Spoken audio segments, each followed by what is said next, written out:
Muy buenos días, perdón la tardanza, estábamos ahí en Presidencia en una reunión que se hace mensual para ver el tema de la reconstrucción de templos, pero ya estamos aquí. Está conmigo Omar García Harfuch, secretario de Seguridad Ciudadana, Tomás Pliego, coordinador general del Gabinete de Seguridad y Justicia, y está Pepe Merino, el titular de la DIP, conectado. Y el día de hoy vamos a presentar pues un balance de los temas de seguridad.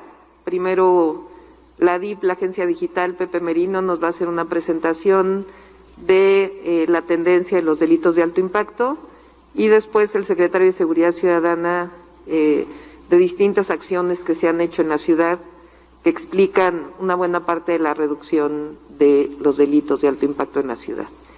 Y posteriormente pues ya contestaríamos a sus preguntas. Entonces le doy la palabra a Pepe y luego Omar. Muchas gracias, buenos días. Nada más si me ayudan con la presentación, por favor.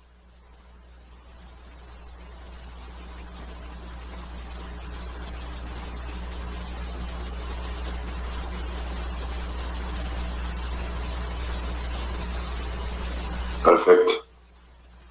Muchísimas gracias.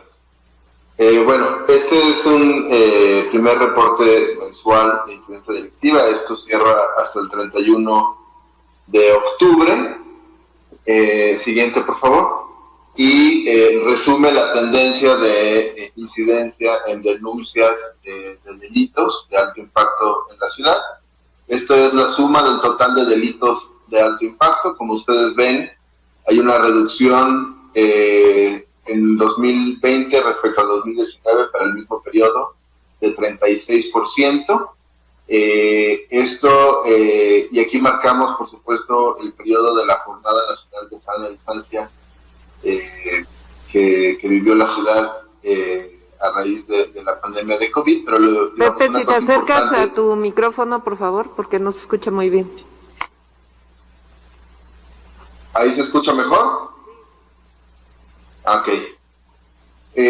Una cosa que es importante señalar y que ustedes van a ver a lo largo de los delitos es que en la mayoría de los casos se trata de una tendencia de reducción desde 2019 que digamos, se fortalece a partir de la Jornada Nacional de Sana Distancia, pero que se mantiene posteriormente, ¿no? Entonces la reducción del 2020 no es solo atribuible a la jornada de sana distancia. Aquí, como ven, en delitos de alto impacto tenemos un promedio de 108 diarios en 2020 contra 167 en 2019 y 191 en 2018, lo cual, como decía, pues, se trata de una caída constante a lo largo de los 3 años, a partir, por supuesto, del 2019. Siguiente, por favor. En el caso de homicidio doloso hay un decremento del 18% en 2020 respecto a 2019. Estamos hoy, en 2020, con un promedio de 3.3 homicidios diarios contra 4 en 2019 y 3.9 en 2018. Siguiente, por favor. Lesiones dolosas por disparo de arma de fuego. Hay un decremento de 39% para todo el año y de 41, casi 41% entre octubre de 2020 y octubre de 2019. Hay un promedio de 2.4 carpetas por lesiones de arma de fuego en 2020 contra 5.5, por ejemplo, en 2018, es decir, es menos de la mitad. Y como ven aquí, realmente la tendencia en la jornada de sana distancia pues no se afectó sustancialmente. Siguiente.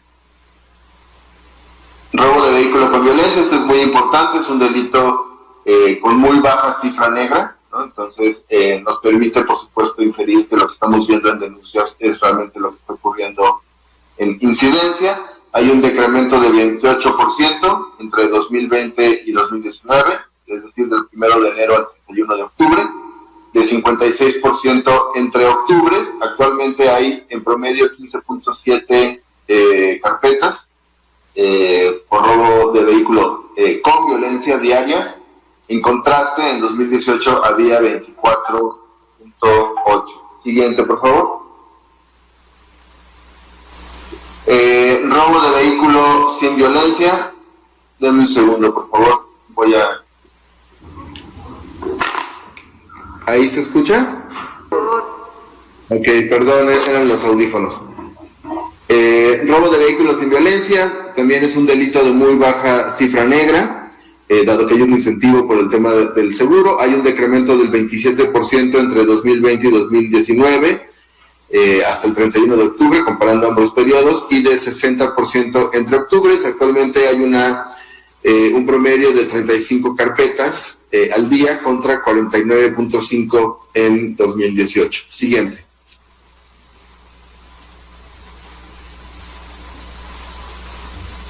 Siguiente, por favor.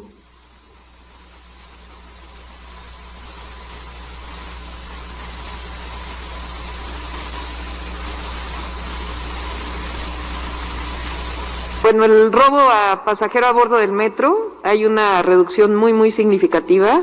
2018, un promedio diario de 12.6 robos en metro. En 2019 se redujo a 7.7 delitos en el metro. Metro, por favor. Ya, perdón, me desconectó sin querer. Aquí sigo, Pepe. No te preocupes, sí, por supuesto. En el metro estamos en 2020 en un promedio de 2.1 robos en el metro en todas las líneas de la Ciudad de México. Adelante. En el caso del Metrobús también es muy significativa la disminución. En 2018 había 3.3 robos diarios en el Metrobús y hoy estamos en 0.9, una reducción del 86% entre octubre del 2020 y el octubre del 2019.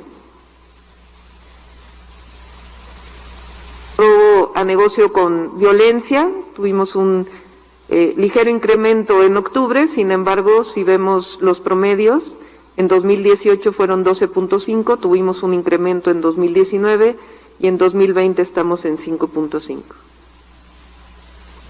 En el caso de robo a microbús, que es un delito que tuvo un crecimiento importante a principios del 2019, se hizo un trabajo muy importante por parte de la Secretaría de Seguridad Ciudadana. Hay muchos detenidos en este caso, además de las cámaras de videovigilancia que han sido muy importantes, de tal manera que estamos en un 66% menos de robo a microbús de lo que estábamos en octubre del 2019.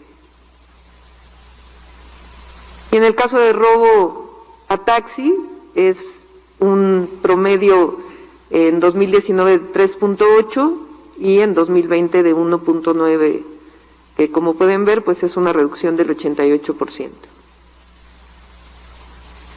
Robo a cuentaviente disminuyó más durante la jornada de sana distancia, pero hoy estamos de todas maneras muy por debajo del 2019 en 0.9 delitos diarios, con una reducción respecto al año pasado del 45%. Y en el caso de robo a conductor, pasajero de vehículo, es en donde estamos haciendo hoy un programa especial, tuvimos un ligero incremento, pero aún así estamos muy por debajo del 2018, un ligero incremento en octubre, pero estamos muy por debajo del 2018. En 2018 fueron 9.6 delitos diarios y en 2020 estamos en 6.2.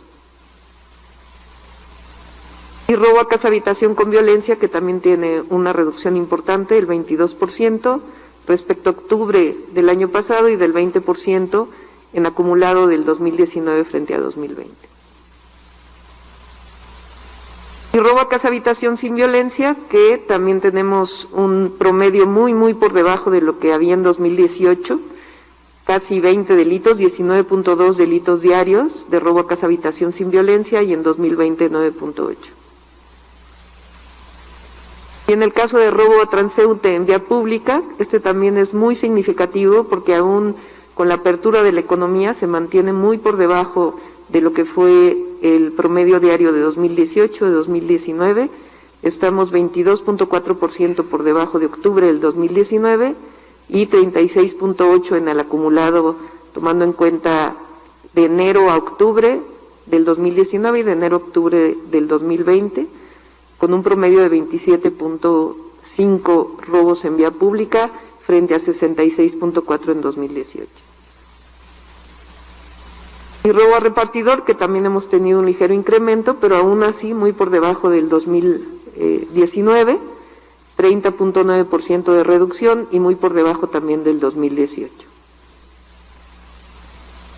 Bueno, este es los datos, están por incorporarse a datos abiertos del gobierno de la ciudad para que todo el mundo tenga acceso, y es parte del trabajo coordinado que hacemos todos los días en el Gabinete de Seguridad. Entonces le voy a dar la palabra al secretario de Seguridad.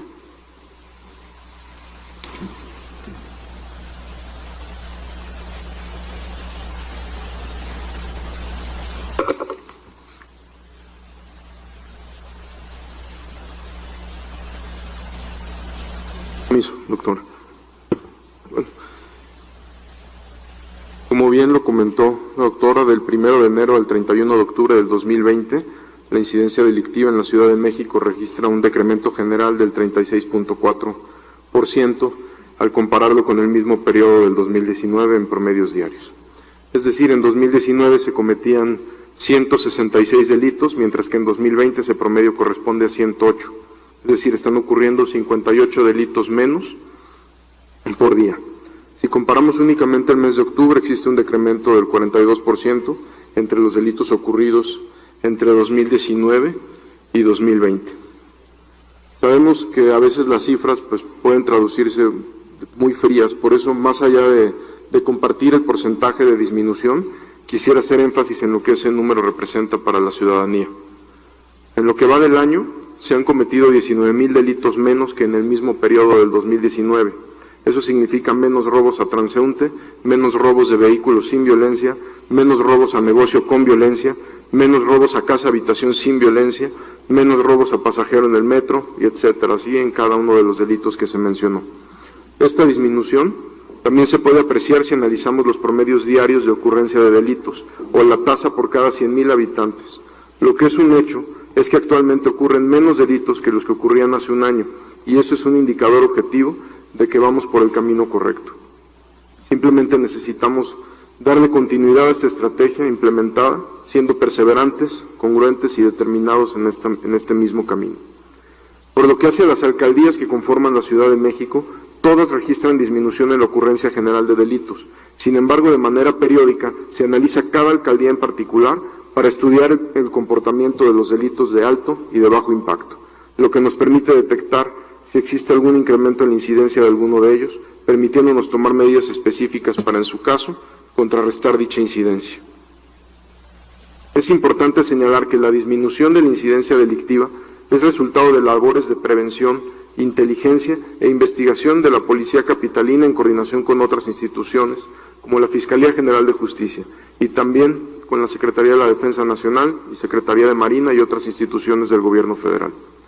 De octubre del 2019 a la fecha, en coordinación con la Policía de Investigación de la Fiscalía General de Justicia, se han realizado 334 cateos en las 16 alcaldías de la Ciudad de México, lo que derivó en la detención de 505 personas, así como el aseguramiento de 82 armas de fuego y dosis importantes de cocaína, marihuana, cristal y otras drogas.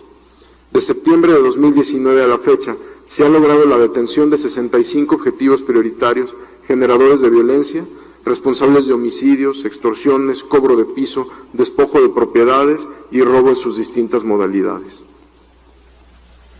Aunado a lo anterior, desde principio del 2020, la Secretaría de Seguridad Ciudadana puso en marcha un plan operativo estratégico que comprende el combate al narcomenudeo, robo de vehículo y giros negros, dispositivos de seguridad para apoyo en los CETRAM, judicialización de objetivos prioritarios, apoyo en el abatimiento de rezago de mandamientos judiciales, así como la atención permanente a los delitos relacionados con la violencia de género.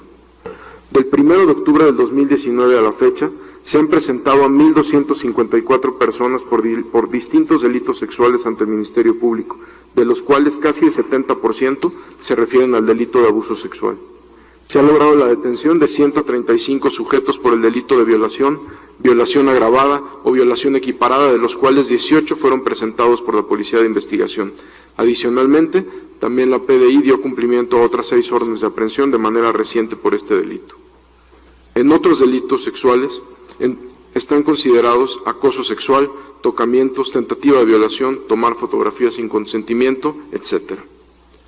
Por los hechos recientemente ocurridos primero en esa tabla podemos ver cómo al principio, cuando iniciamos esta estrategia a inicios del año, si comparamos con los meses finales, ya recientemente, cada día van aumentando más las detenciones de estos objetivos prioritarios detenidos.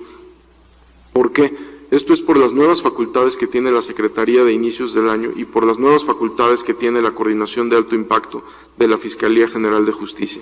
Por eso estamos convencidos de que este es el camino a seguir, con investigación y fortaleciendo las carpetas de investigación para judicializar los objetivos de manera correcta.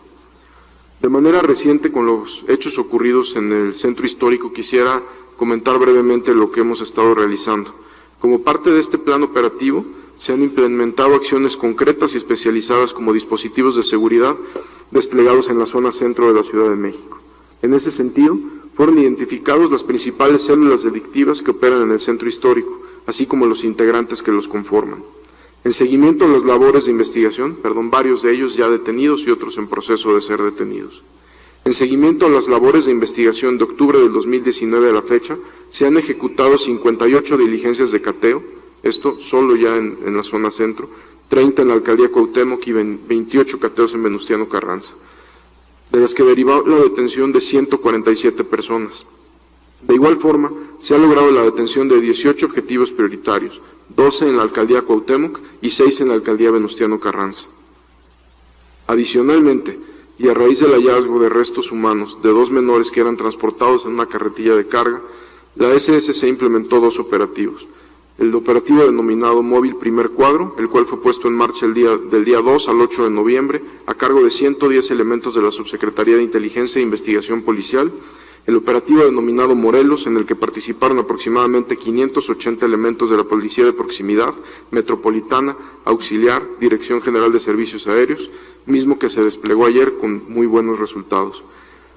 Los 2 operativos se llevaron a cabo con el apoyo del C5 y C2, teniendo como objetivos específicos inhibir la comisión de delitos violentos causados por la venta de droga, así como salvaguardar la integridad de las personas que radican, laboran, transitan y se hospedan en la zona.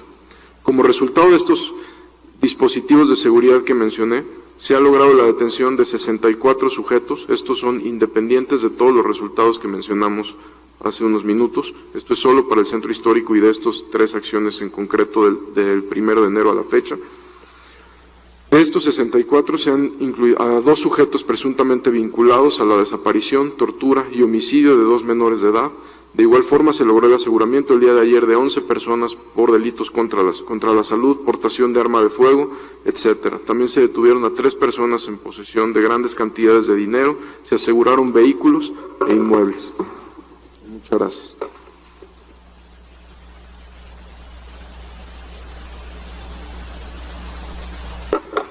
Este es el informe que nos comprometimos a dar de manera mensual al cierre de octubre y el trabajo pues muy importante que se ha hecho para la disminución de los delitos de alto impacto y este trabajo tan importante de coordinación de inteligencia y presencia de la Secretaría de Seguridad Ciudadana con la Fiscalía General de Justicia de la ciudad.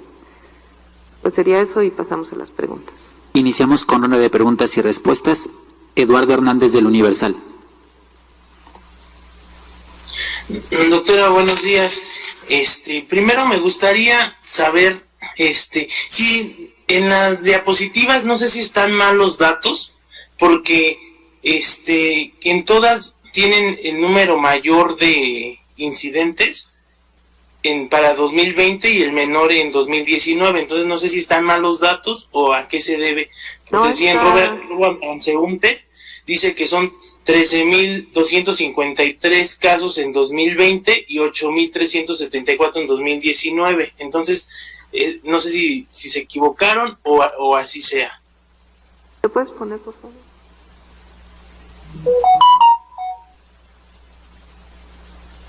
El delito de alto impacto completo. Sí, están al revés las etiquetas. ¿Y están mal las etiquetas? Sí, perdón, están al revés las etiquetas. Ahí lo que puedes ver es el promedio diario. Si te fijas, en el promedio diario son 190.9 delitos de alto impacto en 2018 y en 2020 en promedio diario son 108.5. Y en el caso de tasa por 100.000 habitantes son 770.4 en términos anuales y 366.9 por cada 100.000 habitantes. Ok, y entonces las etiquetas de aquí arriba de abajo del menos Sí, 36. tienen ahí sí. Uh-huh. Están al revés, perdón, Eduardo. Y preguntarle, ¿por qué hacen esta comparación 2019-2020 cuando pues 2020 llevamos encerrados pues la mayoría de la ciudadanía pues ya casi más de medio año? ¿Por qué se hace esa comparación? ¿Sí se podría hacer o está bien hacer la comparación de estas fechas? Porque pues no es lo mismo 2019 sin pandemia, ahora 2020 con pandemia. Si te fijas, lo que estamos mostrando en todos los casos es la tendencia, no solamente el número total de delitos, sino también la tendencia. Algunos delitos, aun cuando haya habido jornada de sana distancia, de todas maneras son muy importantes su reducción, y en otros delitos, aun con la apertura de las distintas actividades económicas, sigue la tendencia a la baja. Solamente hay algunos en donde en octubre hubo un ligero incremento, pero respecto al año pasado, pues estamos todavía en reducción. Entonces, lo importante aquí es que la reducción de los delitos, quizá en la época de la jornada de sana distancia tiene una explicación, pero lo importante aquí es que hay una tendencia a la reducción y que hay un trabajo muy importante que lo explica. Por eso este trabajo que menciona el secretario de todas las detenciones que se han hecho respecto a otros casos de años anteriores. Y por otro lado me gustaría preguntarle al secretario Harfuch, esta banda del centro histórico, pues primero si nos podría decir si se trata solamente de la Unión de Tepito o qué bandas son las que están participando ahí, y el tema de los niños, porque pues ya están ocupando a niños en lugar de adultos. ¿A qué se debe? Si ya están llegando a investigar o a ver de qué se trata, por qué están ocupando a niños y cuántos niños están participando o cuántos niños han jalado pues a estos grupos. Primero, de las bandas que operan en el centro histórico, como lo hemos mencionado varias veces, no solo es la Unión Tepito, hay células ya fragmentadas que toman el nombre de Unión Tepito porque es más fácil intimidar cuando llegan a nombre de como muchas veces lo comentamos la vez pasada, que llegaban a extorsionar a nombre de Cártel Jalisco, pues es más fácil intimidar mencionando un grupo o a un cártel que mencionando que son una célula independiente. Tenemos 5 o 6 grupos independientes que operan en el centro histórico, no todos son Unión de Tepito. Esa sería la primera respuesta. Sobre el lamentable hecho de los menores de edad, yo no quisiera asegurar que ellos estaban participando en una actividad delictiva, eso ya en su momento nos lo aclarará la Fiscalía. Lo que sí lo podemos decir es que tenemos detenidos del caso. Si hay menores, y siempre ha habido menores de edad involucrados en ciertos temas o conductas criminales, pues es nuestro trabajo orientarlos a que no estén en esas actividades, como se ha hecho también. He sabido desde antes de la administración que grupos delictivos y principalmente los que están cerca del Teatro Blanquita ocupan a estos menores para evitar, o si son agarrados, pues que no tengan una sanción mayor que una persona adulta. ¿Sigue siendo eso? Desgraciadamente, desde hace muchísimos años hemos tenido detenidos menores de edad, o sea, de 17 años o más chicos, involucrados en homicidios, extorsión, posesión de droga o venta de droga. Es decir, aquí lo lamentable y lo más trágico es que había un menor de edad muy chico. Eso es la diferencia que yo encontraría en este caso en particular. Más que si antes o ahorita se han usado menores de edad, yo creo que el asunto más delicado y más lamentable aquí es la edad de uno de los menores. Pero entonces sí han identificado este sector que están hemos ocupando identificado menores, siempre y conductas preguntarle delictivas. ahí a la jefa de gobierno si ahí van a meter la estrategia para apoyar a los niños, pues para que no entren a esto. Hemos tenido siempre identificados menores de edad en conductas delictivas y el trabajo de la policía, como lo comento, es orientar también a muchos jóvenes. No todos son detenidos, hemos encontrado a jóvenes simplemente con posesión o con menores cantidades de droga que de manera inmediata la policía ha llevado con sus papás en ese mismo momento, que no son detenidos.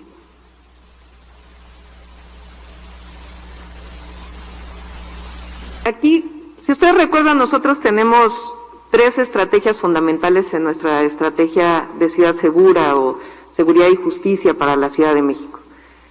La primera tiene que ver con la atención a las causas. Y aquí es muy importante, ahora lo voy a mencionar, un trabajo que se va a hacer particularmente en esta zona del centro histórico. La segunda es la presencia, que llamamos más y mejor policía en toda la ciudad, mejor capacitada, con carrera policial, con mejores niveles de ingreso y por eso el porcentaje tan importante de incremento salarial que se ha estado dando. Y la tercera tiene que ver con inteligencia, con esta estrategia tan importante que se ha desarrollado a través de la Secretaría de Seguridad Ciudadana y su posibilidad de desarrollar inteligencia y evidentemente su coordinación con la Fiscalía General de Justicia. Y finalmente la coordinación, que es la coordinación con el gobierno federal, entre las alcaldías y el gobierno de la Ciudad de México y también la coordinación con la ciudadanía. Entonces, estas son las estrategias, en particular en el tema de niños o jóvenes que pueden acercarse a actividades delictivas. Una parte que se tiene que hacer pues es la parte de la policía y de la Fiscalía General. Y también la policía tiene su propia subsecretaría de Participación Ciudadana donde trabaja para orientar a jóvenes delincuentes a acciones distintas. Y la atención a las causas, desde nuestra perspectiva, pues es el programa Pilares que estamos desarrollando, que desafortunadamente hoy, pues por la pandemia, ha tenido que suspender sus actividades presenciales, pero que se va a seguir desarrollando en el momento que podamos regresar.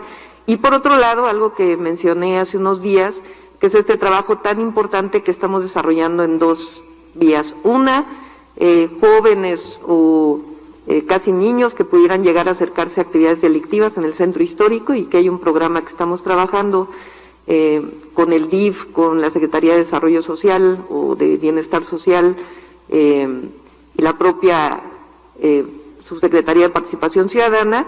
Y la otra importante también es el tema de los niños que trabajan en la ciudad, que también son otra estrategia que venimos desarrollando y una muy importante que ya está en práctica es la que hace el DIF en el metro de la Ciudad de México. Entonces no se puede atender si no se atiende a las causas, pero también requiere la parte de inteligencia y en particular en este delito tan grave, pues la detención de los homicidas. El programa del DIF con bienestar. En el caso del centro histórico está la autoridad del centro histórico, Civiso, el DIF, la Subsecretaría de Participación Ciudadana de la Secretaría de Seguridad Ciudadana y la Secretaría de Gobierno. ¿Cuándo lo presentarán, doctora? Estamos trabajando en ello. Una parte muy importante pues es el diagnóstico de todas estas zonas. Entonces, iniciamos, de hecho ya veníamos trabajando en Santa María la Redonda, si ustedes recuerdan, pues es justamente la zona de la Colonia Guerrero en donde se ha hecho una intervención muy importante de recuperación del espacio público y ahí la autoridad del centro histórico ha venido desarrollando distintas actividades y ahora lo vamos a fortalecer. Perfecto, muchísimas gracias, pasen buen día a todos. Continuamos con Sara Pantoja de Proceso. Hola, doctora, secretario Tomás, buenas tardes. Preguntarle primero al secretario García Harfuch, de estos 5 o 6 grupos que mencionó, ¿cómo los tiene identificados la Secretaría? Es decir, ¿tienen nombres, apodos, no sé? Sí, claro. Se los doy en un segundo. Gracias.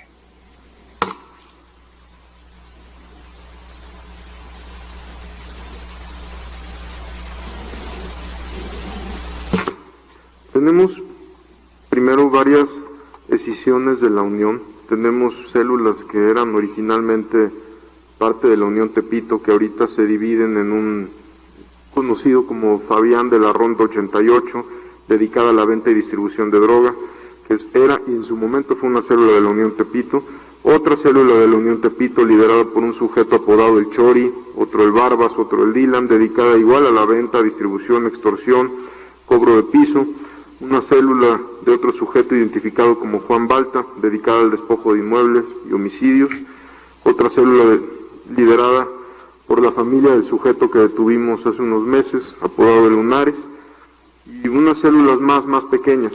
Es decir, en todas, aquí lo relevante y lo que quisiera comentarle, si me lo permite, Sara, es que en todas y en cada una de estas células que tenemos identificadas, en la presentación que mencionamos, en todas ha habido detenidos. No hay una sola célula o una sola organización de estas en la que no tengamos detenidos y la que no haya sufrido un debilitamiento. De ahí la atomización de estos grupos. Cada vez que mientras más se atomizan, es más fácil para nosotros nuestra detección y es más fácil detenerlos posteriormente. Secretario, ¿tienen detectado, no sé, si se puede hablar de cuántas personas integran estos grupos, no sé, 20, 50? ¿Tienen esa información? No quisiera especular, la verdad, no quisiera darle un número que no tenga la certeza absoluta de lo que es. Bien, esto por una parte. Ahora, también menciona usted como un dato relevante que en el crimen de los adolescentes de origen Mazahua, que llama la atención que uno de ellos era muy chico, es decir, supongo que se refiere al chico de 12 años. Correcto. La pregunta es, ¿a qué atribuye usted que cada vez los chicos que son reclutados por el crimen sean cada vez más pequeños, es decir, ya sí entren casi niños? Yo no podría asegurarle eso, no puedo asegurar que ahora cada vez sean más pequeños. Lo que puedo asegurar, lo que todos podemos asegurar es que en este caso había un menor muy chico. No podemos asegurar ni tenemos indicio alguno que haya más menores que antes o que tengamos más personas de 12 años, niños de 12 años participando en actividades ilícitas. No lo podemos asegurar ni tenemos indicio de que sea así. Ahora, estos grupos que mencionó están identificados también como los que están reclutando a menores para cometer crímenes, aparte de la Unión, los que ya conocemos que son más grandes, la Unión, la Antiunión. Desgraciadamente, en la mayoría de las células delictivas u organizaciones criminales, en la gran mayoría hemos encontrado participación de menores de edad, de diferentes edades. No es la excepción en estos grupos que mencioné. Bien, gracias. Ahora, no sé si usted o la misma doctora Sheinbaum me pueden contestar. Con esta estrategia ustedes dicen que van por el por el camino correcto. La pregunta es saber si tienen detectado alguna parte donde se necesite reforzar la estrategia. No sé si en más operativos, si en presencia preventiva, en las colonias con más delitos, no lo sé. Por supuesto, qué bueno que lo menciona. Una cosa es que mencionemos que vamos por el camino correcto y otra que estemos satisfechos con los resultados. Son dos cosas muy distintas. Cuando mencionamos los delitos que han bajado, con pandemia o sin pandemia, si los primeros menciones iban a decir, con la pandemia van a subir todos los delitos, y no han subido. Cuando se acabe la pandemia van a subir, también nuestro trabajo es que no suban. Es un trabajo de todos los días, de lo que usted dice, si vamos a reforzar en ciertas alcaldías, colonias, como lo mencioné en lo primero que hablé, la seguridad es una cuestión cambiante de todos los días. Hoy podemos tener una colonia o una alcaldía a la baja y la otra semana esa misma colonia que estaba en completa paz la semana pasada tiene un brote y una incidencia delictiva. Por eso la Secretaría de Seguridad Ciudadana con la Fiscalía General de Justicia, es decir, el Gabinete de Seguridad, es un análisis de todos los días, que todos los días hacemos a las 7 de la mañana para ver dónde reforzamos, dónde podemos tomar estado de fuerza, disminuir presencia para fortalecer en otros lados. Estos operativos como los que se han realizado en los últimos 8 días en el centro histórico, ahorita fueron en el centro histórico, pero el mes pasado fueron en Tlalpan y el mes pasado, hace 2 meses fueron en Venustiano Carranza también con buenos resultados. Gustavo Amadero, es decir, en las 16 alcaldías. Todos los días y todas las semanas hacemos un plan específico para esta semana. No es un plan operativo 2020 que se queda justo en las mismas, o sea, con el mismo despliegue territorial o el mismo despliegue de células de inteligencia. Entonces ese reforzamiento se ve, digamos, diario. El reforzamiento va de acuerdo a la incidencia delictiva y a los delitos. También tenemos semanas, y lo reconocemos con toda transparencia, como siempre ha sido la instrucción de la doctora, donde tenemos una semana que el robo a vehículo con violencia bajó completamente en una alcaldía, o en una colonia, pero en esa misma semana subió en otra. Entonces tenemos que adecuar esa estrategia de seguridad y los esfuerzos de la Secretaría de Seguridad Ciudadana, de la Policía de Investigación, justo a lo que estamos viviendo todos los días o por semana. Gracias. Por último, si me permite, doctora, rapidísimo, sobre el anuncio que dijo hoy el canciller Marcelo Ebrard sobre que ya esta semana empieza la aplicación de vacunas de CanSino en la Ciudad de México. ¿Tiene usted ya reporte? No sé si ya lo habló con el presidente, con la secretaria de Seguridad, de Salud. Sí, las vacunas de CanSino, que son de origen chino, se está haciendo el protocolo de prueba fase 3 en todo el país. En particular, nosotros estamos colaborando, como en otros protocolos, con el Instituto Nacional de Nutrición, por parte del SINSAE, que es quien va a coordinar esta fase 3 de la vacuna CanSino. Tenemos la información hasta ahora de que esta semana ya se aprueba todo el protocolo por parte de COFEPRIS, y a partir de ahí ya iniciaría tanto en los hospitales de la Secretaría de Salud Federal como en hospitales y centros de salud de la ciudad. No es una vacuna generalizada, sino es la fase 3 de CanSino. Y por otro lado, con el anuncio de ayer de Pfizer, que fue lo que anunció también el canciller, se está viendo de las vacunas que llegarían a México, en caso de que así sean adquiridas por parte del Gobierno de México, cuántas estarían disponibles para la Ciudad de México en su primera etapa. Entonces digamos que sería lo más probable para la próxima semana que entren, digamos, que se empiecen a aplicar estas dos vacunas. Sí, no quisiera yo darles una fecha en particular, somos parte del protocolo del Instituto Nacional de Nutrición y entendemos que esta semana está aprobado ya por COFEPRIS y a partir de ahí ya estaríamos informando quiénes podrían acceder. Son personas sanas las que son vacunadas en este protocolo y una parte, como en todas las pruebas, recibe pues lo que se llama el placebo, que es la no vacuna y la vacuna, de tal manera que se pueda tener su comparación.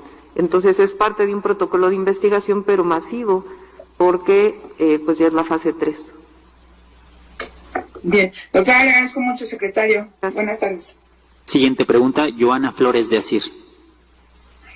¿Qué tal, doctora? Buenas tardes a todos. Yo le quiero preguntar de otro tema, doctora. Tenemos una denuncia vecinal por parte de habitantes de la colonia Roma, principalmente de esta calle de San Luis Potosí, porque se están levantando pues edificaciones en los predios 134, 136, y nos dicen que se están violando el uso de suelo porque se tiene en esa zona permitido únicamente 6 niveles.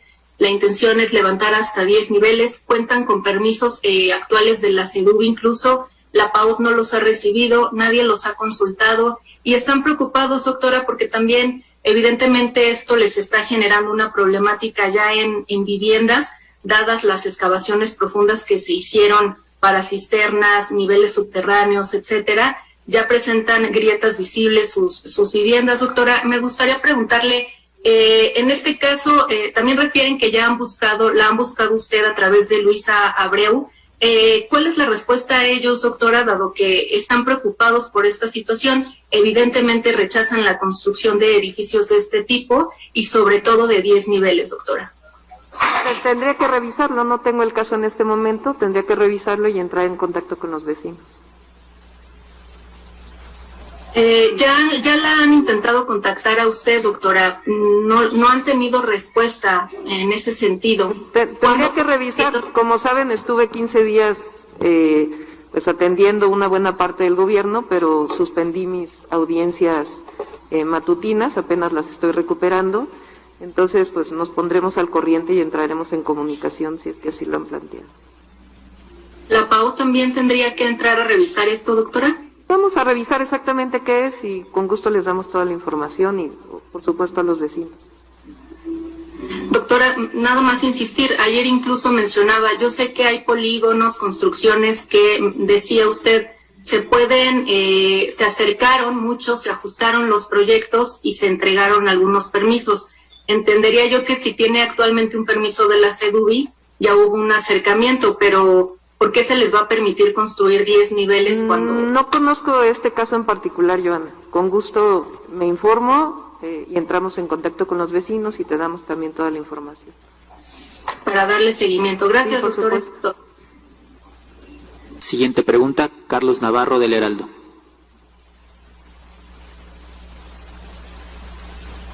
Buenas tardes a todos. Primero me gustaría si me pueden ayudar con una precisión. ¿Cuál es el universo total de todos los delitos? Porque la presentación nos ponían los de alto impacto. Me gustaría saber cuáles fueron en este periodo de enero-octubre de 2020 contra enero-octubre de 2019. Si pueden tener el dato o me lo pueden compartir. ¿Y pones la presentación, por favor? Estos son total de delitos de alto impacto. Creo que ya está corregido, ¿verdad? Son 52.129. No está, sigue al revés la presentación. Son 33.122 en octubre del 2020 y 52.129 en octubre del 2019. Pero el universo total, tanto de alto impacto como de bajo impacto, ¿cuál sería en este periodo? Ahora ya te pasamos los de bajo impacto. En general, al seguimiento de los delitos, le damos seguimiento a los de alto impacto, que son los que mayor, pues son principalmente los delitos en donde se utiliza la violencia, o algunos otros delitos como robo de vehículo. Entonces, pero robos de bajo impacto, te damos la información en un momento. Y justo en este tema de transporte de seguridad que dan, en los últimos días ha llamado un poco la atención el tema de los montachoques. Me gustaría preguntarle al secretario de Seguridad cómo están atendiendo esta situación y si ya tienen ubicadas las principales avenidas o zonas donde se están cometiendo este tipo de delitos para recomendar a los conductores que tomen sus precauciones. Ricardo, si me lo permite, en unos momentos más, en cuestión de 20 minutos, le mando cuántas detenciones tenemos de estos sujetos. La última fue en Tlalpan. No tenemos exactamente avenidas o corredores, más bien le puedo decir en dónde han sucedido estos eventos y todos los detenidos que ya tenemos de este delito, perdón. Vamos a continuar con estas detenciones. Los ha detenido la Subsecretaría de Operación Policial, pero también la Subsecretaría de Tránsito. Ok, y por último me gustaría la doctora, ¿qué recomendaciones les han hecho a las alcaldías sobre el tema de pruebas rápidas, doctora? ¿Qué te refieres en particular? No. Se lo pregunto porque Madero adquirió en agosto pasado pruebas rápidas, pagó alrededor de $500,000 de pesos, a pesar de que la misma Secretaría de Salud Federal no la recomienda. Incluso ustedes no han dado ese paso y están trabajando con las pruebas rápidas de antígeno. Entonces me gustaría preguntarle qué tipo de recomendaciones le están haciendo en este caso a las alcaldías. Pues hay que revisar en particular esta compra, por qué se hizo y bajo qué condiciones se hizo.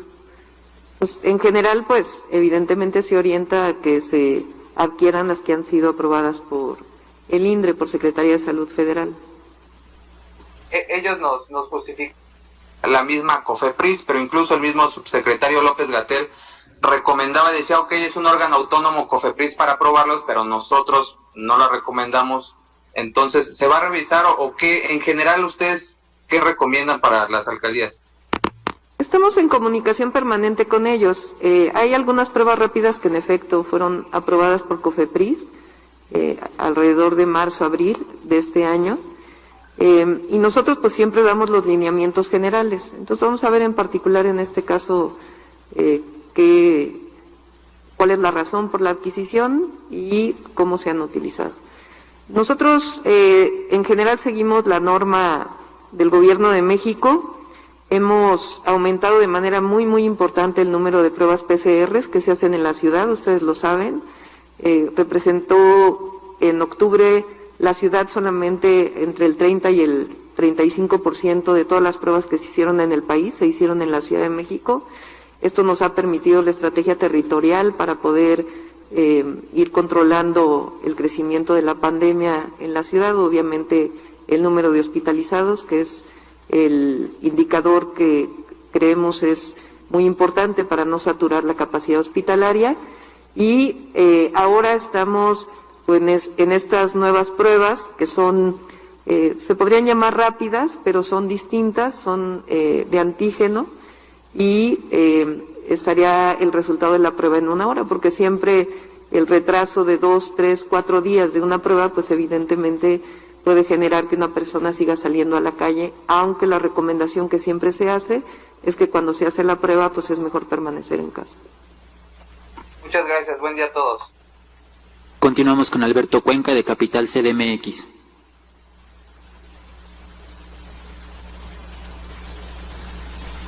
Gracias, buenas tardes a todos y a todos. Preguntarle al secretario de Seguridad Ciudadana, en su presentación nos decía que han realizado ya detenciones de 18 objetivos prioritarios en el centro histórico, pero que aún les faltan hacer detenciones. ¿Cuántas son estas detenciones que aún les faltan por realizar? Si son de estos 5 o 6 grupos independientes que comentaba, o son de la Unión Tepito y de la Antiunión, que por cierto, muchos de los datos que nos dio están enfocados sobre todo a acciones contra la Unión Tepito, pero ¿qué hay contra la Antiunión?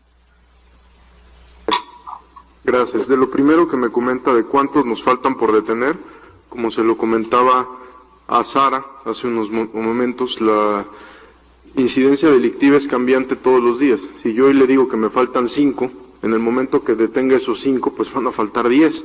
No tengo un número preciso de cuántos falten. El combate a la delincuencia que hacemos nosotros es de todos los días.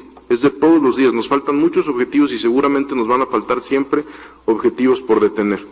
En el caso de Antiunión, yo le puedo decir que es de los grupos que más hemos golpeado desde junio del 2019, desde un poco antes, mayo del 2019, con la detención de un sujeto que era apodado el Tortas, un líder. Después el que se quedó el segundo al mando fue detenido, el que se quedó después como jefe de sicarios también fue detenido, al grado de que la Fuerza Antiunión Tepito, como se le llama, pues es de los grupos más débiles que tenemos. De estos 18 objetivos prioritarios yo no comenté que fueran de Unión Tepito, digo que son de estas células que muchas son escisión de estos grupos de la Unión, incluyendo de Antiunión. Es decir, aquí les pegamos a todos los que cometan un delito sin importar a qué grupo sean. Es más, le puedo decir que la policía y el área de análisis que tenemos, al momento de que estamos realizando las investigaciones de que hubo un homicidio, de que hubo una extorsión, no estamos verificando a qué grupo es, sino se le da seguimiento al sujeto, a las personas, al grupito que participó, y posteriormente ya en la detención nos damos cuenta en la mayoría de los casos de qué o a qué célula pertenecen. ¿Se puede afirmar, secretario, que la Antiunión ya está desmembrada, desarticulada? ¿Y qué hay sobre este otro grupo que existe también en el centro, el 3AD?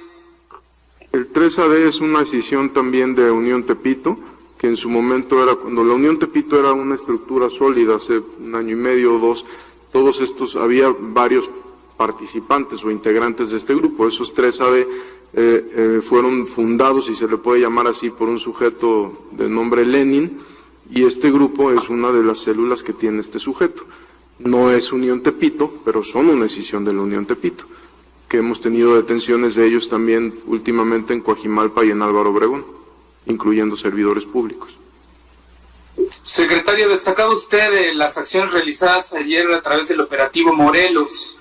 Quiero preguntarle si este operativo se mantendrá en el centro, en esta zona donde se han llevado a cabo todas estas acciones y donde se concentra mayor parte de esta actividad delincuencial, porque pues los comerciantes y habitantes de la zona lo que denuncian es que llega el operativo por unos días, hacen presencia, se genera el efecto cucaracha y luego cuando ya baja la delincuencia, la policía se va y entonces regresa de nueva cuenta el narcomenudeo, la extorsión los asesinatos, lo que ya sabemos, secretario. Lo que hacemos, a mí me gustaría mucho decirle que con los operativos que hicimos en estos 3 días, pues se erradicó los delitos ahí. No es así. No es así. ¿Por qué los operativos son itinerantes? Porque si nosotros nos quedamos permanentes, pierden su efectividad. Por eso un día, ayer fue no solo fue en Cuauhtémoc, también hubo un momento donde dejamos Cuauhtémoc y solo operamos en Venustiano Carranza. Es decir, son operativos itinerantes, siempre tenemos presencia constante en el centro histórico, ustedes lo pueden ver, siempre hay personal de investigación asignado al centro histórico, tenemos personal de operación policial de tránsito asignado al centro histórico, pero cuando se hace un operativo como los de ayer, antier y anteantier de estos días, son operativos itinerantes. ¿Por qué? Porque es un estado de fuerza de un grupo central de la policía que necesitamos hacer que opere en toda la ciudad. Es por eso, no es que querramos dejar la zona o abandonarla, sino que tenemos otras zonas que atender y no queremos dejar operativos fijos porque perderían su efectividad por lo mismo. Ok. Gracias, secretario. Doctora, disculpe, la pregunta va dirigida a usted. Tiene que ver con el recorte a las alcaldías. Los alcaldes han empezado a comparecer ante la Comisión de Presupuesto del Congreso Capitalino y pues ahí prácticamente ha sido para ellos un baño de lágrimas porque pues están quejándose de que la Secretaría de Finanzas les presentó un techo presupuestal con un recorte demasiado castigado, demasiado, así lo dicen, para el 2021. Por ejemplo, Coyoacán dice que va a ser de 10.5%, Álvaro Obregón del 13%, Benito Juárez del 21%, Coajimalpa y Cuauhtémoc del 9.5%. Doctora, si nos puede explicar ahí por qué se está haciendo este ajuste tan fuerte en las alcaldías, y lo que los alcaldes señalan es que es muy dispar, que es inequitativo y que afectará derechos de la población por hacer un recorte tan grande. Y son 2 temas, uno lo he contestado, creo que esta es la 5ª vez que lo voy a decir. El porcentaje del presupuesto, es decir, va a haber una reducción en el ingreso el próximo año producto de la crisis económica. Lo hubo este año y el próximo año estamos estimando un presupuesto muy, muy responsable.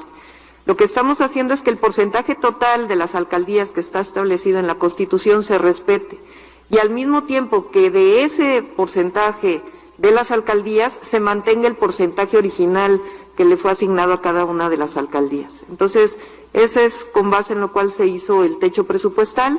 De igual manera, todas las secretarías, con excepción de Secretaría de Seguridad Ciudadana, pero Secretaría de Educación, que también tiene un incremento por el número de profesores, pero en términos del gasto corriente, los recortes del próximo año, más que recortes, la asignación de presupuesto asociada a la ley de ingresos y al Código Fiscal, pues van a quedar con una disminución pues muy, muy importante en términos del gasto corriente para poder mantener la inversión pública y también los diversos programas sociales, en particular Mi Beca para empezar. Bueno, doctora, se lo pregunto así porque los mismos alcaldes ya comienzan a dar cifras y ante los diputados empiezan a quejarse y señalan justo que no es el porcentaje original, sino que incluso es más bajo que el del año anterior, muchísimo más bajo. No, por eso es que el porcentaje, o sea, la cantidad de ingresos que se van a recibir el próximo año, este año el presupuesto total era de 238 mil millones de pesos. Estamos cerrando con un presupuesto de cerca de 220 mil millones de pesos. Pero a esos 220 mil millones de pesos hay que incorporarle los 6 mil millones de pesos que vienen del Fonden. De tal manera que el próximo año estamos hablando, porque no vamos a aumentar más que en términos reales lo que corresponda a la inflación en los impuestos, estaremos con un presupuesto de cerca de 215 mil millones de pesos, más o menos. Está todavía trabajando la Secretaría de Finanzas, que es realmente el cierre similar al cierre del 2020. Entonces, bajo esta circunstancia, pues obviamente el monto total pues se reduce, pero los porcentajes que corresponden a cada una de las alcaldías sobre el 18% que está establecido en la Constitución del presupuesto total, pues es de acuerdo a un presupuesto justo, como lo veníamos haciendo y de acuerdo a las fórmulas que establecimos desde el primer día de gobierno para el 2019. Doctora, este ajuste también a las alcaldías, esta austeridad que se está manejando para el 2021 en el presupuesto de las alcaldías, tendría que ver también un poco de amarrarle las manos a los alcaldes para que no destinen dinero a programas que condicionen el voto el próximo año, pues porque bueno, al final el 2021 es un año electoral y se empiezan a hacer acusaciones de que, por ejemplo, en Coyoacán se piensa destinar recursos para despensas, o en Miguel Hidalgo para un programa llamado La Empleadora. Este ajuste al presupuesto de las alcaldías va también orientado a amarrarle las manos electoralmente a los alcaldes, doctora. No tiene nada que ver con eso. Los programas sociales son evaluados justamente por Evalúa antes de ser aprobados en el COPLADE. Hay su propia dinámica. Esto tiene que ver con una crisis económica que está viviendo el mundo entero. Entonces, no es un asunto de la ciudad solamente, es un asunto de la situación del mundo, de la situación del país y de la situación de la Ciudad de México, que muy probablemente será similar para todos los estados de la República. Entonces, si ustedes ven el presupuesto que asigna el gobierno federal a las distintas entidades de la República, los estados y la Ciudad de México, pues tiene una proporción del presupuesto similar a la del 2020, pero tiene en términos totales, hay reducciones de acuerdo a lo que está estimado del ingreso el próximo año y lo que está estimado de acuerdo a la proporción y a la ley de coordinación fiscal. De igual manera, en la Ciudad de México lo que estamos haciendo es un presupuesto muy, muy responsable. Estamos esperando que la vacuna llegue lo más pronto posible para poder recuperar las distintas actividades económicas de la ciudad con un mayor crecimiento que lo que hemos tenido durante estos últimos meses, pero evidentemente pues tenemos que ser cautos frente a lo que se espera y lo que presentó la propia Secretaría de Hacienda de estimación del crecimiento para el próximo año. Entonces es un presupuesto muy responsable, sí tiene reducción total, pero en términos de los porcentajes, pues es prácticamente el mismo porcentaje. Y está establecido así, pues porque estamos haciendo un presupuesto responsable y tampoco queremos endeudar a la ciudad de una manera desproporcionada. ¿El porcentaje que se le está reduciendo para el próximo año a las alcaldías será similar al de las dependencias del gobierno central? ¿Será equitativo, similar? No, inclusive en el gobierno central va a ser mayor.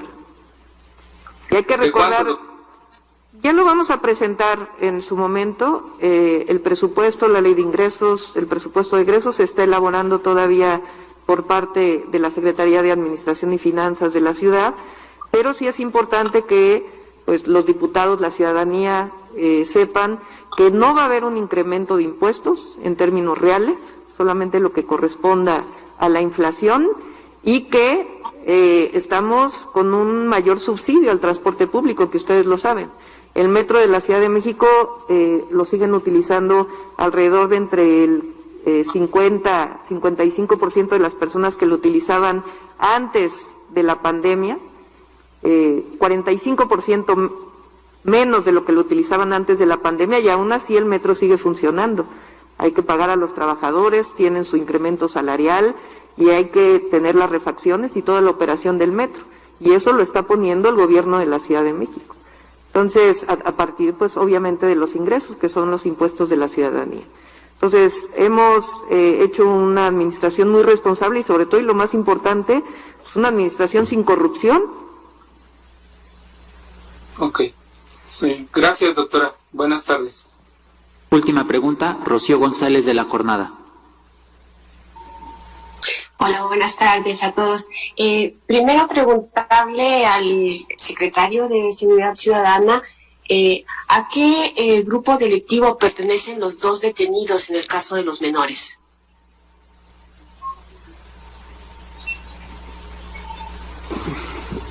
Tenemos indicios, no lo podría confirmar todavía, de dos posibles células que, por respeto a la carpeta de investigación, no podríamos mencionar en este momento. Tenemos dos posibles células que participaron y lo cual confirman estos detenidos. Digo posibles porque es un proceso y es una línea de investigación abierta. Le pido una disculpa y le quisiera pedir su comprensión por no mencionar esto de manera más clara. ¿Y a qué giro, por decirlo de alguna manera, pertenecían estas dos células? Porque nos hablaba, como Delito. las características hace rato de cada una de las decisiones. Delitos contra la salud, extorsión, en la modalidad de cobro de piso, principalmente. Bueno, obviamente homicidios. Gracias. Gracias. Y a la doctora, preguntarle finalmente qué acuerdo se llegó con la Iglesia para los festejos de la Virgen de Guadalupe para este 12 de diciembre. Todavía se está trabajando con ellos. Estuvo el día de ayer el secretario de Gobierno en una reunión y ya lo vamos a anunciar en su momento, pero lo que estamos buscando pues es que no haya aglomeración de personas durante ese día. Entonces ya lo vamos a anunciar y queremos hacerlo junto con la Iglesia Católica para que pues todo el mundo tenga la información y que no sea solamente una decisión del gobierno de la ciudad, sino que ha sido trabajada, consensada, platicada con la Iglesia Católica. ¿Habrá un dispositivo de vigilancia en particular por parte de la Secretaría de Seguridad?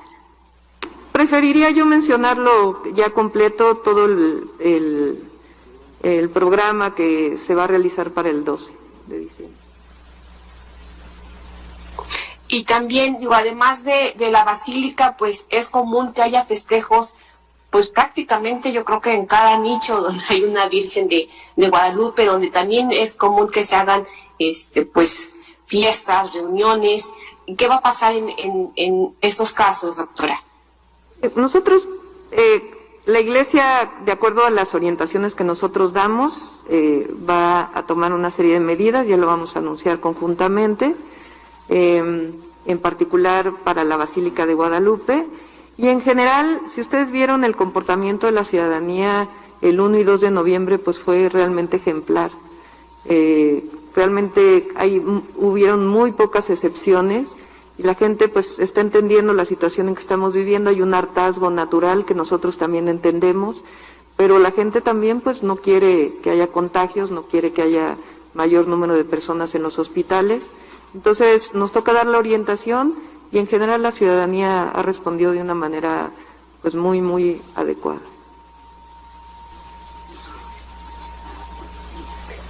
Gracias. Y por último, nada más una precisión en cuanto al presupuesto. Entonces, ¿es 18% para las alcaldías, No. según la Constitución? Y si, Ajá, o sea, el porcentaje que tienen las alcaldías, si quieren, ¿por qué no hacemos una cosa para no errar? En el momento que ya tengamos la elaboración del presupuesto, de la ley de ingresos, etcétera, lo estaríamos presentando ante ustedes. Todavía no está totalmente elaborado, hay techos presupuestales de acuerdo a los ingresos esperados, ya que tengamos todos se los podemos presentar totalmente establecido, pero lo que sí queremos decirles es que vamos a ser muy justos, que no se está tomando más que lo que orienta la Constitución y la distribución del presupuesto que establecimos desde el principio para las distintas alcaldías, que está hecho con base en una fórmula en donde se toma en cuenta de manera muy importante la población y la superficie.